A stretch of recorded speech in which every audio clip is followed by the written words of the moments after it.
goes, you know what a good coach is? We're like, what? 10% further down the path than the client. Yeah. It isn't about you're on a mountaintop and you're a guru that everyone is coming to. It is about being further ahead going, hey, this is the way.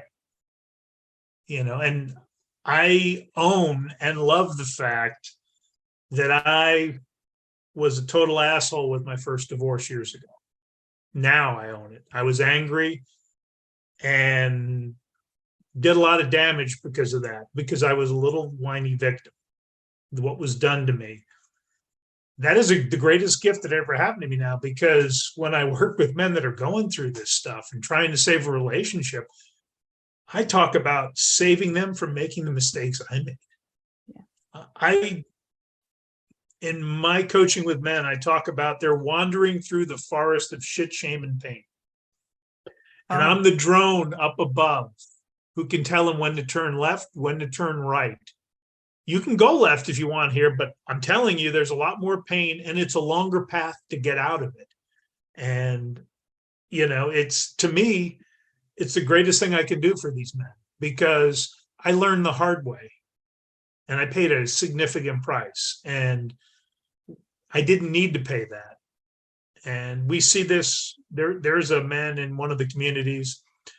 We have a book, almost every man, we have almost every man read No More Mr. Nice Guy, because we're trying to please everybody. And it's such a problem.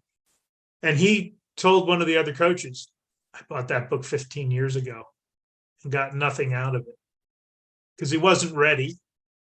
And, he either thought he didn't need it or he just wasn't ready to receive the information. And I had a deep discussion with a client this morning about how impactful a book was for him. And we were discussing, I've had people go, what's the book list? I don't have a book list.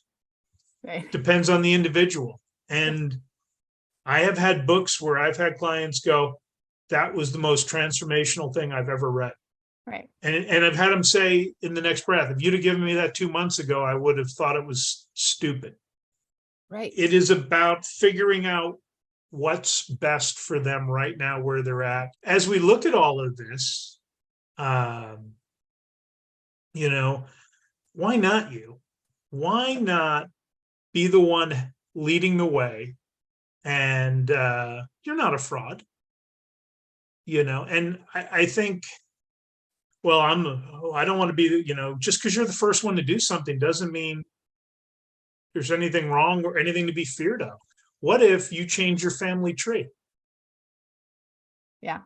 So I don't know. I just kind of look at this and, I know when I first got into it, I was like, oh my gosh, who's going to take advice from me? And then I realized, hey, I've made all the mistakes. That isn't a negative. It was back when I was making them and I was clueless. It's the greatest gift I've ever been given, was that first divorce. And it's funny because it took a couple of years before I ever started thinking differently. And I was the whiny little thing. Yeah, I think there's an awareness that comes from having some tough experiences in life, that you have lessons you have to learn. The question is, are you willing to learn them when they present themselves? One of the things I think people start to acknowledge, I know I had to do this multiple times, was that, man, like, why does this keep happening to me? Whatever the thing is, why does this keep happening?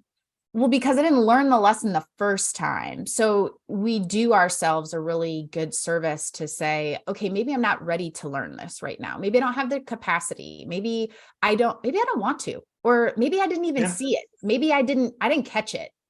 But if you are supposed to learn that lesson, it's going to come back. And it's potentially going to be this reoccurring theme until you learn this lesson that you're supposed to learn. And I think that gets misconstrued as, well, I failed a lot. Well, you learned your lesson is what you learned. It just took you a little bit longer. And we all have lessons like that. My dad, I'm sure somebody heard this story, but my dad caught me crying in the garage one night, because my dad didn't like to see me cry. I don't think any dad likes to see their daughter cry. No. And he wanted to fix it, which he couldn't. And he said to me, life's about experiences, the good ones and the bad ones. You have to experience them in a certain order, even if you don't understand why at the time. And I actually wear it on my wrist every day.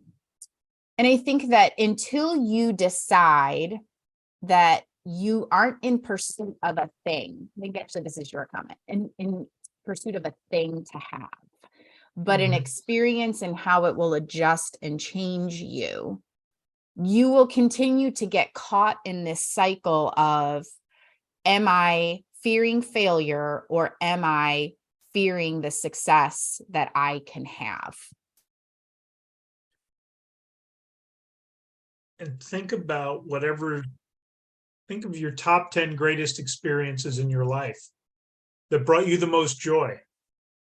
If there were no negative and no tough times, that would mute how joyful those were. You go, well, these are my top 10. These are all 10s, and well, if you take away loss, difficulty, and failure, there are no 10s. There's only 5s and 6s. Right. It's part of life. That was incredibly wise. We need failure. We need pain. Suffering is optional. Right. Yeah. Yes. Well, we do that to ourselves. Yeah. And I think that there's a lot of really great pieces throughout this series, however you're listening to it, to pluck out and say, hey, that applies to me. Or you know what? Nope, not so much that one, but that one does. And to talk it through with the people who are your tribe or are your confidants or one of us, and figure out why that hit with you, because there's no need for it to continue to be, it's lonely at the top. That I hear this a lot. In fact, you'll hear it in our communities. Well, it's common. It's lonely at the top. You know what? Before Zoom and before social media and before email, yeah, I think that it's lonely at the top was a lot more applicable. But now you can be in a community of, I don't know, people who wear frog socks. Pick it. It's anywhere. If you want to be entrepreneurs, you want to be coaches, you want to be dog moms, whatever, we can find a community for you, or you can find it for yourself, that is willing to take you in and surround you with positivity in a heartbeat. It's so accessible. You may have individual challenges, but a community that will support you. Side note, if your community is not supporting you, get out and find a new one, because that's not the only one that's out there. It is a core element for men, brotherhood. You cannot have a fulfilling life without it. It is why I believe there's such a high suicide rate in men, because they fail to keep these connections and build it. And it's funny because in mentoring men, we have doctors, business owners, all of these incredibly successful guys. And I don't look at any of the men and go, oh, he's a doctor. That's just Brian. That's just Brad. That's Mike. And let me tell you, when we get together, because we end up having meetups in person too, not just online, it is the greatest thing. And I'd never thought about it till you mentioned it now.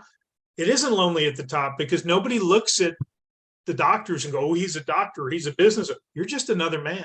You're just another brother who needs connection and, deep conversation. And, there was a point in my life where I'd have been like, ooh, he's a doctor.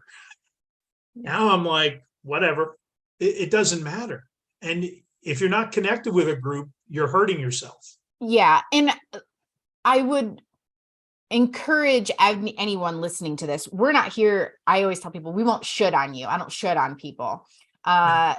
We're not negating, if you are at the top of your game in whichever element of this process you're in and you are feeling lonely, we're not suggesting that you shouldn't feel that way. I'm not shitting on you. No. However, I will suggest to you that there are places to help fix that and not let you feel lonely. If you're feeling lonely in your marriage, if you're feeling lonely leading your company, if you're feeling lonely trying to parent or single parent or lead a team, or you know what, just flat out being lonely. There are communities out there, whether Dennis and I run them or not, that will help that. The key to this is you have to be willing to say, I have this problem.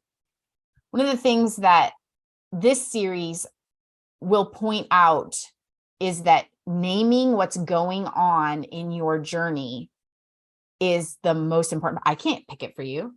Shine the light on it. Exactly. But you have to put words to it. We've encouraged you throughout the series to write things down. If you're using the battle books through us, or you're using your phone, or whatever that looks like for you, you have to speak it into existence.